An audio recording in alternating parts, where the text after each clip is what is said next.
আসসালামু আলাইকুম গাইজ, আমি Rakib. Welcome to my daily blog. তো আজকে ব্লগে দেখতে পাচ্ছেন কুয়েতে কীভাবে ঘুঘু পালন করা হয় সেই ভিডিওটা নিয়ে চলে আসছি।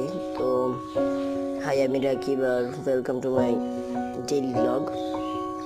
তো ওই দেশে কীভাবে ঘুঘু পালন করা হয় দেখেন, ছোটো ছোটো কৌটোর ভিতরে দিয়ে সাজায় রাখছে। ওই কৌটোর ভিতরে ঘুঘুগুলো ডিম এবং বাচ্চা তৈরি করে। এই যে আর এই যে ট্রে দেখতে পাচ্ছেন, এই ট্রেতে তারা খাবার দেয় এবং তারা খাবার খায় সুন্দরভাবে।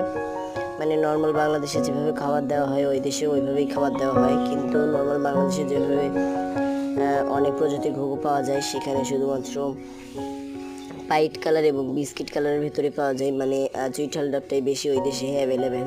তো ভিডিওটা কার ভালো লাগছে অবশ্যই কমেন্ট করে জানাবেন। আর এমন নতুন ভিডিও পেতে চ্যানেলটি সাবস্ক্রাইব করে পাশে থাকবেন এবং ভিডিওটি ভালো লাগলে অবশ্যই লাইক করবেন। তো আজকে ভিডিও পর্যন্ত, সবাই ভালো থাকবেন, সুস্থ থাকবেন, দেখা হবে অন্য কোনো ভিডিওতে।